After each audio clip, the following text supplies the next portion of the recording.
오늘 함께 볼 하나님의 말씀은 열왕기상 19장 19절에서 21절까지의 말씀입니다. 열왕기상 19장 19절에서 21절까지의 말씀입니다. 제가 가지고 있는 성경책은 구약성경 550페이지에 있습니다. 열왕기상 19장 19절에서 21절까지의 말씀, 우리 한 절씩 교독하겠습니다. 엘리야가 거기서 떠나 사밧의 아들 엘리사를 만나니 그가 12 겨리소를 앞세우고 밭을 가는데 자기는 12째 겨리소와 함께 있더라. 엘리야가 그리로 건너가서 겉옷을 그 위에 던졌더니 그가 소를 버리고 엘리야에게로 달려가서 이르되 청하건대 나를 내 부모와 입맞추게 하소서. 그리한 후에 내가 당신을 따르리이다. 엘리야가 그에게 이르되 돌아가라. 내가 내게 어떻게 행하였느냐 하니라. 엘리사가 그를 떠나 돌아가서 한 겨리소를 가져다가 잡고 소의 기구를 불살라 그 고기를 삶아 백성에게 주어 먹게 하고 일어나 엘리야를 따르며 수종 들었더라. 아멘. 오늘 우리가 함께 읽은 하나님의 말씀은 열왕기상 19장 19절에서 21절까지의 말씀을 가지고 한번 따라해 봅시다. 하나님의 부르심에 대한 결단의 자세. 하나님의 부르심에 대한 결단의 자세라는 말씀의 제목으로 선포되어질 때 우리 사랑하는 성도님들의 그 자세가 오늘 엘리사와 같은 믿음의 자세가 되기를 주님의 이름으로 축복합니다. 아멘. 저를 따라서 한번 고백해 봅시다. 하나님 사랑합니다. 하나님 감사합니다. 네, 이 고백이 우리의 믿음의 고백이 되길 주님의 이름으로 축복합니다. 중국에 선교사님 중에 유명한 분을 이야기하라면 허드슨 선교사님이 계십니다. 허드슨 테일러 선교사님은 중국에 많은 사역을 하셨는데 그 어느 날 한 청년이 그 선교사님에게 찾아와 질문을 했습니다. 그 청년은 저도 이제 세례를 받고 본격적인 신자가 되고 싶습니다. 그러려면 성경을 얼마나 읽어야 되고 신앙의 연초는 얼마나 돼야 하나요? 라고 이렇게 질문했습니다. 목사님은 청년에게 다시금 되물었습니다. 당신은 촛불이 언제 빛을 발하는지 아십니까? 라고 하는 질문에 청년이 그냥 양초에 불을 붙이는 순간부터 빛을 내지요? 라고 대답했습니다. 그 대답에 선교사님은 미소를 지으면서 친절하게 이렇게 설명해 줬습니다. 신앙도 그와 같습니다. 하나님이 나를 부르신 그 순간부터 우리의 삶은 빛을 발하는 것입니다. 성경 지식과 신앙의 연륜, 그것이 큰 문제가 되지 않습니다. 당신은 이미 훌륭한 그리스도인이 될 것입니다. 라고 이렇게 권면한 내용을 보았습니다. 사랑하는 성도 여러분, 신앙은 결국 하나님의 부르심에 대한 거룩한 응답입니다. 우리의 신앙생활은 무엇인가 내가 공로와 무엇인가를 쟁취하기 위한 것이 아니라 하나님의 부르심에 대한 우리의 거룩한 반응이고 응답이 신앙생활이라는 것입니다. 내 뜻이 아니라 하나님의 뜻에 나의 삶을 내어드리는 결단, 이 결단이 우리의 신앙생활입니다. 여러분들이 새로운 삶을 향해서 한 걸음 내딛는 그 영적 성숙의 이 선택이 신앙의 삶이라는 것을 우리는 잊어서는 안 됩니다. 오늘 본문 말씀에는 엘리야와 엘리사가 등장합니다. 여러분, 엘리야는 오늘 본문 말씀 앞에, 저 바로 앞에 보면 깊은 영적 침체를 경험한 상황이었습니다. 그런데 하나님께서는 그 엘리야를 내버려 두지 않고 영적 침체 속에서 그를 건져주시고 회복시켜 주셨습니다. 그리고 그를 회복시켜 주신 다음에 하나님께서 엘리야에게 새로운 사명을 주십니다. 새로운 사명은 그 첫 번째가 무엇이냐면 엘리사를 선지자로 부르는 것이었습니다. 엘리야는 하나님의 명령을 따라 순종해서 아벳므홀라로 엘리사를 만나려고 갑니다. 그가 그곳에 갔을 때 엘리사는 밭을 갈고 있었습니다. 밭 갈던 엘리사를 향해서 엘리야가 한 행동이 무엇이냐면 그의 겉옷을 던졌습니다. 여러분, 이 겉옷을 던지는 제스처는 단순한 행동이 아니었습니다. 그 당시에 겉옷을 던지는 이 의미는 무엇이냐면 당신은 내가 이 옷을 입고 행했던 모든 것을 이어받으십시오 라는 내용과 동일한 의미를 두고 있었습니다. 그 의미를 상징하듯이 겉옷을 엘리사 앞에 던지면서 엘리야가 그를 불렀습니다. 그 부름에 엘리사는 일절 망설이는 모습이 보이지 않습니다. 그의 모습은 즉각 반응합니다. 내가 맞을까? 나를 부르신 것이 맞나? 그가 내가 이 길을 가면 위험하진 않을까? 내 마음대로 하지 못하지 않을까? 조건을 묻고 따지지 않았습니다. 물론 성경에 보면 하나님의 부르심 앞에 망설였던 사람들도 있습니다. 기드온을 보십시오. 기드온은 하나님께서 부르셨을 때 그가 즉각 반응하기보다 양털을 두고 하나님을 시험합니다. 하나님 맞나? 하나님께서 부르신 거 맞나? 정말 맞습니까? 하면서 양털에 물을 채워주세요. 아니면 땅에 물을 주세요. 하면서 하나님을 시험했습니다. 요나를 보십시오. 요나는 하나님의 뜻이 무엇인지 분명히 알았습니다. 그러나 하나님의 부르심에 그는 회피했습니다. 내가 원하지 않기 때문에. 하지만 대부분의 성경의 믿음의 사람들은 엘리사처럼 즉각 순종으로 반응했습니다. 예로 그 한 사람, 그들이 누구냐면 예수님의 제자들입니다. 예수님의 제자들을 보면 예수님의 부르심에 그들이 듣고 그 순간 배도 버리고 그물도 버리고 부모도 버리고 그들은 떠났습니다. 내가 가지고 있던 물질도, 내가 가지고 있던 체면도, 모든 것을 다 내버려 두고 그들은 예수님을 따랐습니다. 여러분, 그렇다면 우리는 어떤가요? 하나님께서 우리를 부르십니다. 요나처럼. 그러나 그 부르심에 내가 요나처럼 내 뜻에 맞지 않아서 하나님, 이건 아닌 것 같아요. 하나님 부르심에 나는 이 길을 갈 수 없어요 하면서 반대로 도망가고 있진 않는지, 떠나려고 하진 않는지, 아니면 기드온처럼 하나님의 부르심이라는 걸 알면서도 끊임없이 내가 확인하면서 이 길이 맞나? 아닌 것 같은데. 하나님, 이게 맞나요? 계속 하나님의 분명한 뜻은 알고 있으면서 내가 망설이고 있지는 않는지, 아니면 엘리사와 오늘 제자들처럼 믿음의 즉시 반응하는 모습인지, 우리는 우리의 모습을 한번 점검해 보아야 될 것입니다. 오늘 이 말씀을 우리가 받으면서 하나님은 우리를 부르시네, 나는 어떠한 반응을 하는가, 나는 어떻게 부르심에 어떠한 자세로 나아가고 있는가, 우리를 점검해 볼 수 있길 바랍니다. 그래서 이 부르심에 내가 엘리사처럼 하나님의 부르심 가운데 즉각 반응하고 즉각 순종하고, 거기에 더 나아서 엘리사와 같이 내가 그 결단에 도전받고 나의 삶을 하나님의 부르심 가운데 나아갈 수 있는 성도가 되기를 주님의 이름으로 축복합니다. 그 첫 번째, 하나님의 부르심에 한번 첫 번째 따라해 봅시다. 모든 것을 버리고 나아갔습니다. 네, 엘리사의 모습 속에서 하나님의 부르심 가운데 모든 것을 버리고 나아갔습니다. 오늘 열왕기상 19장 20절 전반부에 이렇게 기록합니다. 그가 소를 버리고 엘리야에게로 달려가서 라고 말씀합니다. 여러분, 이 한 구절의 엘리사의 결단이 너무나도 선명하게 드러나 있습니다. 엘리야가 겉옷을 던지면서 부를 때 그는 단 한순간도 망설이지 않았습니다. 그것이 무슨 의미인지 알면서도 그에게 왔습니다. 그리고 그에게 다가가서 그의 믿음의 반응으로서 보인 것은 내가 1절 하는 거 하나도 묻고 따지지 않습니다. 그의 앞에 나아가 부르심에 반응합니다.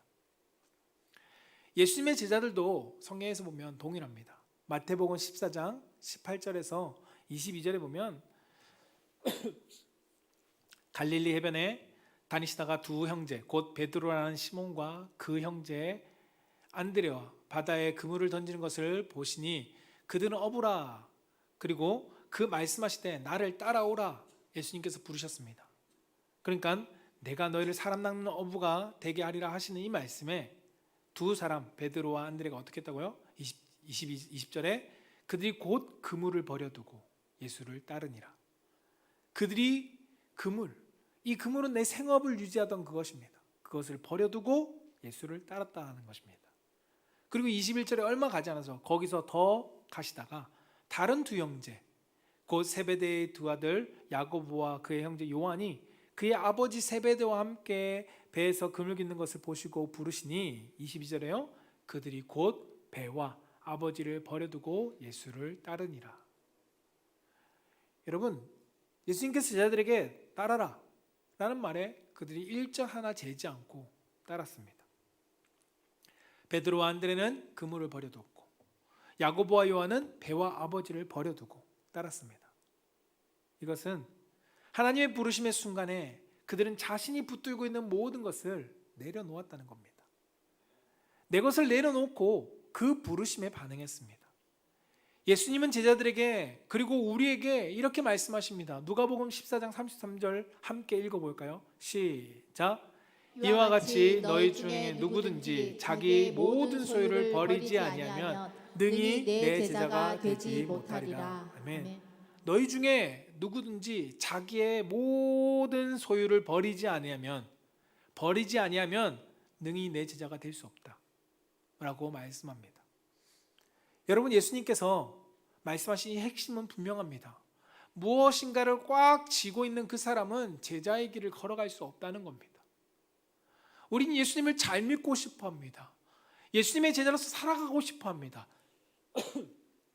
그러나 하나님과 함께 걸어가려면 반드시 우리가 내려놓아야 하는 것이 있다는 것을 예수님께서 말씀하고 있습니다. 사람들은 이 세상에서 무엇을 지고 싶어 할까요? 태어나면서 움켜쥐고 태어납니다. 물질도 지고 싶고, 명예도 지고 싶고, 권력도 지고 싶고, 인기도 지고 싶고, 더 많은 것을 얻고 싶고, 더 높이 올라가고 싶고, 더 쌓으려고 사람들은 열심히 살아갑니다. 그러나 예수님은 제자들에게 무엇하라고 하냐면 버리라고 말합니다. 버려라, 비워라, 내려놓아라. 무엇하기 위해서요? 하나님의 말씀에, 하나님의 부르심에 반응하기 위해서. 내가 하나님의 부르심에 반응하기 위해서는 버림이 먼저 되어야 한다고 말씀하고 있습니다. 여러분, 삭개오를 한번 떠올려 보십시오. 삭개오는 앞서 말씀드린 것처럼 물질도 지고 싶고, 명예도 지고 싶고, 권력도 지고 싶고, 더 높이, 더 많이 쌓으려고 했던 사람입니다. 그런데 그런 삭개오가 그가 가장 중요하게 여겼던 것을 버리기 시작합니다. 내려놓기 시작합니다. 왜요? 예수 그리스도를 만나고 난 뒤에 예수님의 부르심에, 그가 부르심에 반응함으로써 한 행동은 무엇이냐면 버리는 거였고 내려놓는 것이었습니다. 누가복음 19장 8절에 그가 이렇게 고백하죠. 삭개오가 서서 주께 여짜오되 주여 보시옵소서, 내 소유의 절반을 가난한 자들에게 주겠사오며 만일 누구의 것을 속여 빼앗은 일이 있으면 내 갑전이나 갚겠습니다. 예수님, 나를 부르셨죠. 내가 이제는 그 부르심에 반응합니다. 내가 내 소유의 절반을 가난한 자들에게 줄게요. 그동안 쥐고 쌓고 올라가려고 했던 그 모든 것을 예수님의 부르심에 그는 버리고 내려놓기 시작합니다. 여러분, 역사 속에서 우리는 이러한 결단을 한 이들을 너무나도 많이 보게 됩니다. 성경뿐만 아니라 우리의 기독교 역사에게도 프란체스코나 윌리엄 캐리나 허드슨 테일러나 찰스 스펄전과 아니면 조지 뮬러 목사님과 같은 이런 목사님과 선교사님들, 그리고 이 목사님과 선교사님들뿐만 아니라 일반인들 중에도, 신앙인들 중에 윌리엄 윌버포스 같이 자신의 정치적인 명예와 이 정치의 인생을 버리면서까지 그는 하나님이 기뻐하시는 노예제도를 폐기하려고 노력했고요. 나이팅게일 같이 자신의 귀족의 권리를 누릴 수 있지만 그는 기꺼이 그것을 가난한 자들을 위해서 사용했고, 영화 불의 전차에서 나오는 것처럼 에릭 리테릴은 자신의 금메달을 따놓은 당상이지만 그것을 하나님의 신앙을 위해 기꺼이 버렸습니다. 여러분, 특별한 사람만 버린 것이 아닙니다. 하나님의 부르심을 선택한 사람들은, 그 선택한 그리스도인들은 버렸습니다. 하나님은 우리에도 단순히 구원받은 자녀로만 살아가기를 원하고 계시지 않습니다. 그냥 구원받고 끝을 원하는 것이 아니라 엘리사처럼 우리를 하나님은 부르고 계십니다. 제자들처럼 하나님은 우리를 부르고 계시다는 것입니다. 그리고 그 제자의 길을 우리가 선택하기 위해서 우리가 결단을 요구하고 있습니다. 무슨 결단요? 버리는 결단을 요구하고 있습니다. 여러분, 그래서 베드로는 예수님에게 이렇게 고백합니다. 마가복음 10장 28절. 이 고백이 우리의 고백이 되기를 원하는데요. 같이 한번 해볼까요? 시작. 베드로가 여짜와 이르되 보소서, 우리가 모든 것을 버리고 주를 따랐나이다. 아멘. 아멘. 뭐라고요? 우리가 모든 것을 버리고 주를 따랐습니다. 여러분, 여기서 분명히 해야 될 것이 한 가지 있습니다. 오해하지 말 것은 예수님께서 말씀하신 이 버림은 이단들이 말하는 것처럼 여러분 전 재산을 다 헌금하십시오, 이런 것이 아닙니다. 신천지에서 이야기하는 것처럼 24시간 여러분 우리는 함께 있어야 됩니다. 주를 위해서 살아야 됩니다. 다른 데 가면 안 됩니다. 이러한 버림을 말하고 있는 것이 아닙니다. 예수님께서 말씀하시는 버림은 우리가 붙잡고 있는 이것을 손에서 놓는 것입니다. 내가 그동안 주님보다 쫓아갔던 모든 것을, 그것을 하나님 우리 보고 내려놓으라고 말씀하고 있습니다. 하나님보다 중요하게 여겼던 것, 여러분 그 무엇을 주님은 내려놓아라, 버려라 라고 말씀하고 있는 것입니다. 사랑하는 성도 여러분, 하나님께서 여러분을 부르실 때 여러분은 무엇을 버릴 수 있습니까? 어떤 분은 내가 물질을 기꺼이 버리겠습니다. 어떤 분은 건강을, 어떤 분은 자녀를, 어떤 분은 명예와 성공을, 어떤 분은 나의 편안함을 내가 버리겠습니다 라고 말씀하는 분도 계실 겁니다. 여러분을 붙잡고 있는 그 나의 전부가 무엇입니까? 그것이 하나님께서 우리에게 버리기를 원하는 것입니다. 그것을 내려놓을 때, 그것이 내려놓아질 때 우리는 비로소 하나님의 부르심 가운데 그 안으로 우리는 들어갈 수 있게 됩니다. 그렇기 때문에 엘리사처럼, 베드로처럼, 제자들처럼 내가 모든 것을 버리고 주님을 따랐습니다 라는 이 결단의 고백이 우리 성도님들의 삶에 있기를 주님의 이름으로 축복합니다. 두 번째 하나님의 부르심에는 우리 한번 어떤 결단인지 따라해 봅시다. 모든 것을 마무리하며 나아갔습니다. 성경 말씀 우리 열왕기상 19장 20절 후반부 말씀 함께 읽어볼게요. 시작. 청하건대 나를 내 부모와 입맞추게 하소서. 그리한 후에 내가 당신을 따르리이다. 엘리야가 그에게 이르되 돌아가라. 내가 내게 어떻게 행하였느냐 하니라. 아멘. 엘리사가 청합니다. 엘리야에게 내가 부모에게 인사 입맞추고 오게 해주세요.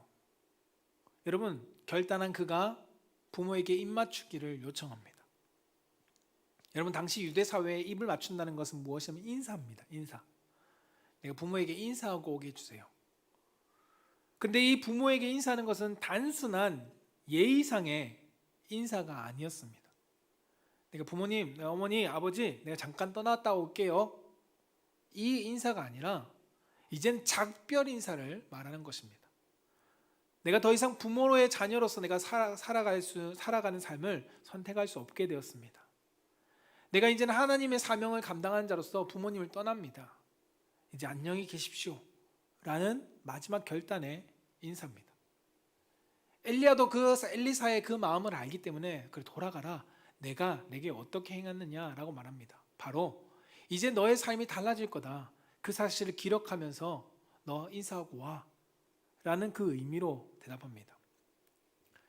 여러분 엘리사의 이 모습은 바울의 고백과도 맞닿아 있는 것을 우리가 볼 수 있습니다. 빌립보서 3장 7절에서 8절 말씀 가운데 사도 바울은 이렇게 고백합니다. 같이 한번 읽어볼까요? 시작.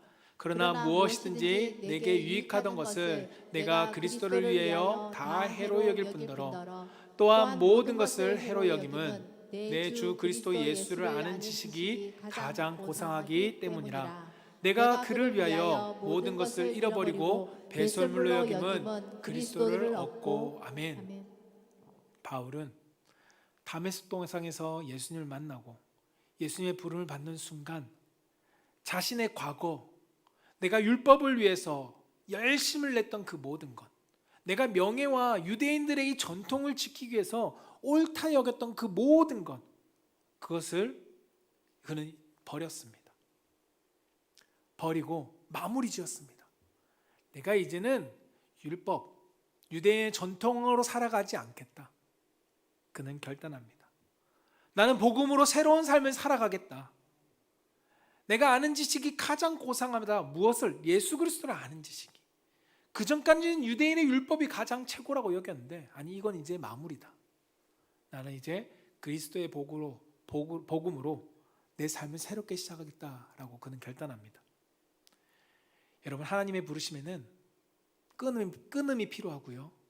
하나님의 부르심에는 때로는 정리함이 필요하고 하나님의 부르심에는 때로는 마무리가 반드시 이루어져야 함을 성경은 우리 가운데 알려줍니다.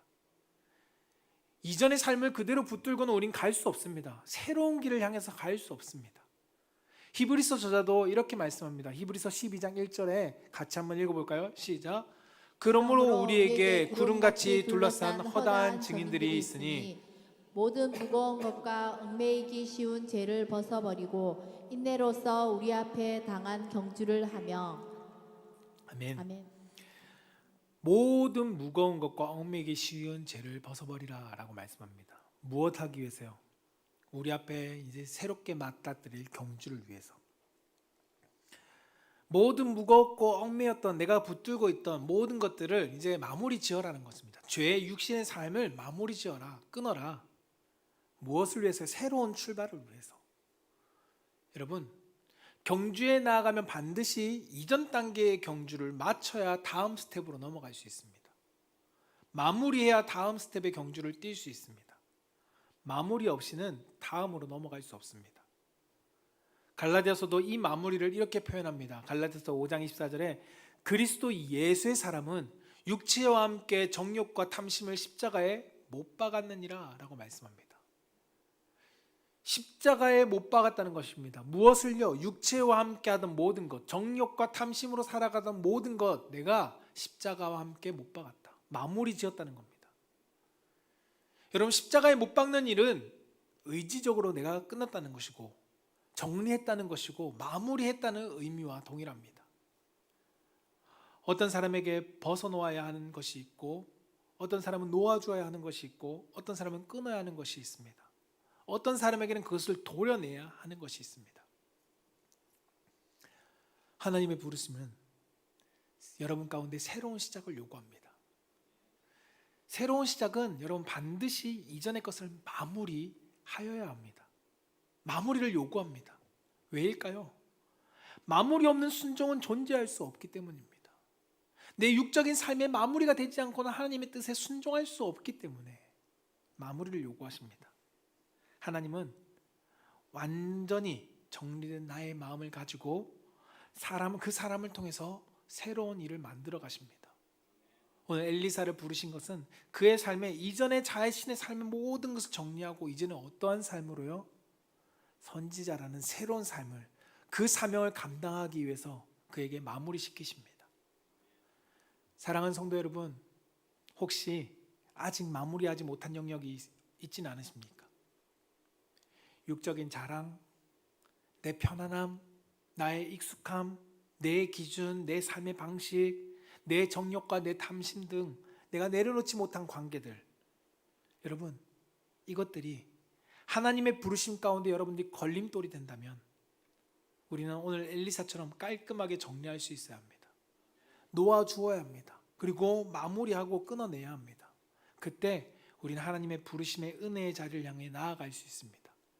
저는 우리 사랑하는 성도님들이 그 부르심 가운데 내가 새로운 하나님의 뜻을 위하여, 사명을 위하여 내가 이전 것을 완전히 끊어낼 수 있는 성도가 되기를 주님의 축복합니다. 세 번째 하나님의 부르심에는 따라해 봅시다. 미련거리를 제거하며 나아갔습니다. 네, 미련거리를 제거하며 나아갔습니다. 오늘 엘리사는 하나님의 부르심 가운데 자신의 미련거리를 제거했습니다. 오늘 21절 말씀 같이 한번 읽어볼까요? 시작. 엘리사가 그를 떠나 돌아가서 한 교리소를 가져다가 잡고 소의 기구를 불살라 그 고기를 삶아 백성에게 주어 먹게 하고 일어나 엘리야를 따르며 수종 들었더라. 아멘. 오늘 본문에서 엘리야는 마지막이자 결정적인 결단의 행동을 내립니다. 여러분, 엘리사는 단순히 버린 것으로 끝나지 않았습니다. 돌아갈 여지를 아예 남겨두지 않습니다. 모든 것들을 미련거리를 제거하는 모습으로 오늘 성경은 보여줍니다. 여러분, 앞서 예수님의 제자들, 그 제자들과 엘리사는 비슷해 보였습니다. 그의 모든 것을 버려두고 그들은 예수님을 쫓았고 엘리사도 자의 모든 것을 버려두고 엘리야를 따랐습니다. 그러나 다른 부분에서 무엇을 발견할 수 있냐면 베드로와 제자들은 예수님의 부르심 가운데 따라왔지만 그러나 그들의 삶의 터전을 버리고 가지는 않았습니다. 미련거리를 남겨두었다는 겁니다. 결국은 예수님께서 부활하셨지만 그들 가운데 아무것도 말씀하시지 않을 때 그들은 다시금 배를 찾아가서 그물을 쥐고 물고기를 던지는 삶으로 돌아갔습니다.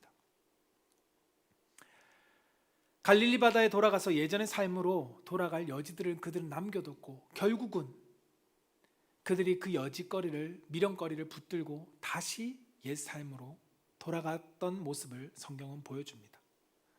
하지만 엘리사는 달랐습니다. 그가 사용했던 소를 잡았습니다.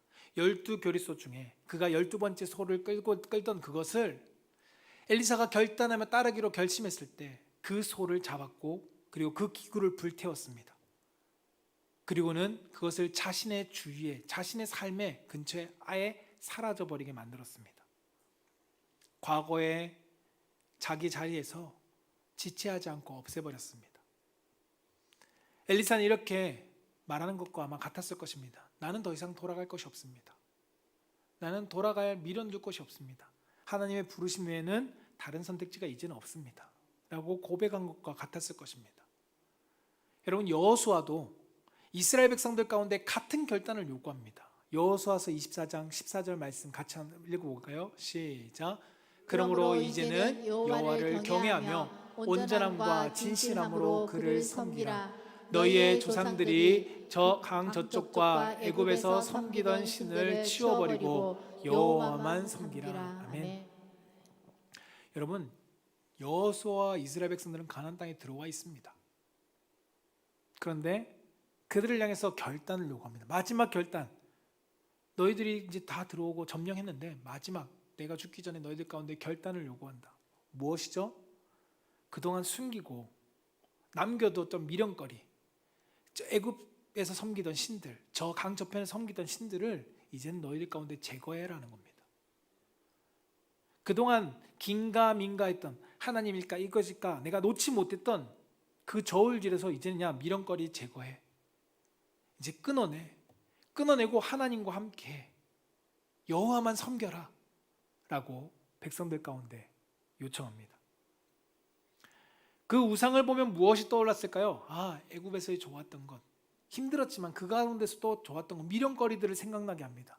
다시금 삶으로 그들의 삶의 과거의 삶으로 돌아가고 싶게 했던 그 연결고리들을 철저하게 제거하게 만듭니다. 여러분, 우리도 그와 같습니다. 우리가 열심히 쌓아놓은 것 여러분 보면 어떻죠? 우승 트로피, 상장 여러 가지 보면 내 과거가 떠오르죠. 저 때가 좋았지. 버리기 아깝습니다. 열심히 한 것일수록. 그래서 붙들어두고 쌓아두고 바라보면서 우린 살아가죠. 그것이 나중에는 어떻게 될까요? 그것을 벗어나지 못하면 미련거리가 됩니다. 그때가 좋았는데 다시 그때로 돌아가고 싶다. 어떻게 하면 그때로 돌아갈 수 있을까? 여러분, 그러나 이 미련은 언제나 사람을 뒤로 끌고 갑니다. 현재에 만족하지 못하고 미래를 향해 나아가지 못하게 하며 뒤로 끌고 갑니다. 제가 유튜브를 보면 여행 유튜브를 좀 많이 보는데 그 유튜버들이 캠핑카나 아니면 전 재산을 팔아서 캠핑카나 아니면은 요트 같은 걸 사면서 여행하는 것을 봅니다. 그들이 여행하는 과정 가운데 자동차가 파손되기도 하고 요트가 파손되기도 합니다. 그런데 그들은 그것을 버려두고 돌아가려고 하지 않습니다. 왜일까요? 돌아갈 집이 없거든요. 돌아갈 집이 없습니다. 다 팔아놓고 내가 여기 왔는데 어디로 돌아갑니까? 그들은 돌아갈 곳이 없어서 그 문제를 해결하려고 열심히 합니다.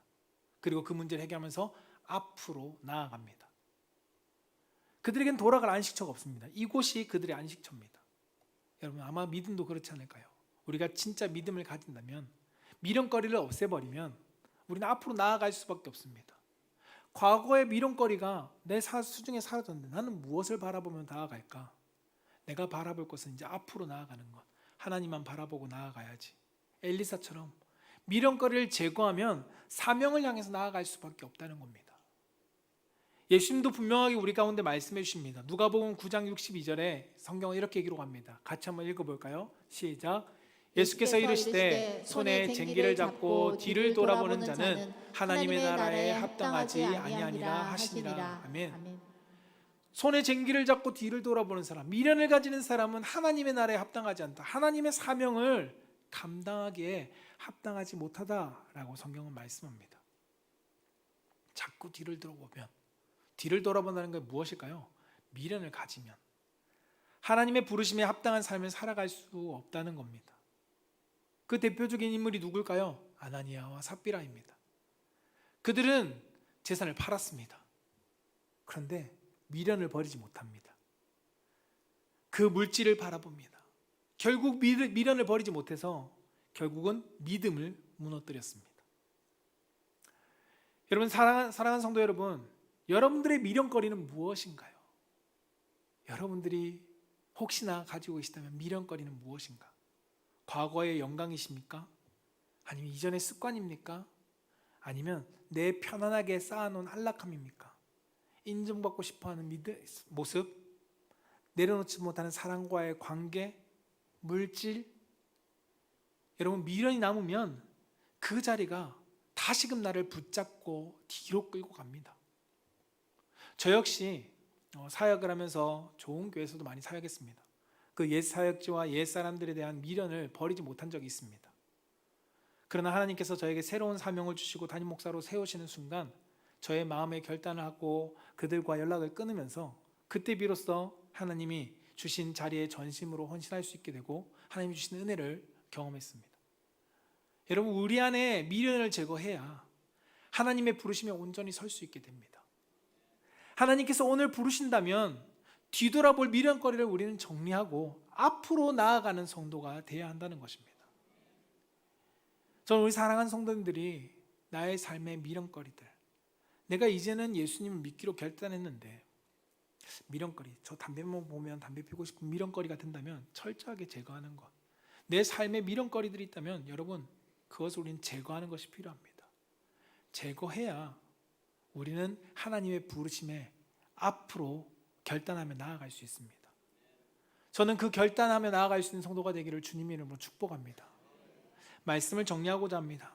여러분, 예수님은 하나님으로부터 이 땅의 구원자로, 그리고 메시아로 보내심을 받았고 부르심을 받았습니다. 그리고 그 부르심 앞에 자신이 가진 모든 영광을 예수님은 내려놓고 가장 낮은 이 땅 가운데 낮은 모습으로 오셨습니다. 여러분, 이보다 더 철저한 버림, 이보다 더 철저한 마무리, 그리고 이보다 더 철저한 미련거리를 버리는 순종은 없을 것입니다. 하나님은 오늘도 우리 각자에게 예수님처럼 사명을 따라 살아가도록 우리를 부르시고 계십니다. 엘리사에게 엘리야의 뒤를 잇는 선지자의 사명을 주신 것처럼 제자들에게 예수님의 복음을 전할 사명을 사도로서의 사명을 주신 것처럼 여러분, 우리 각자 각 사람에게 하나님께서 고유한 사명을 여러분들 가운데 주십니다. 그렇기에 우리는 엘리사처럼 모든 것을 버리고 새로운 사명을 위해 내 육적인 삶을 마무리하고 다시 돌아갈 미련거리를 두는 것이 아니라 철저하게 제거하는 결단이 필요합니다. 그래야만 하나님께서 부르시는 자리로 우리는 흔들림 없이 나아갈 수 있습니다. 기쁨으로 나아갈 수 있고요, 믿음으로 담대하게 도전하며 나아갈 수 있습니다. 사랑하는 성도 여러분, 주님이 부르시는 그 길에 버려야 될 것 아깝지만 버리며 나아갑시다. 마무리해야 될 게 있다면 깔끔하게 마무리합시다. 정리합시다. 미련 갖지 말고, 미련이 될 것들은 내가 끊어내고 도려내고 파내서 오직 주님만 바라보며 걸어가는 복된 성도의 발걸음, 사명의 길이 되기를 주님의 이름으로 축복합니다.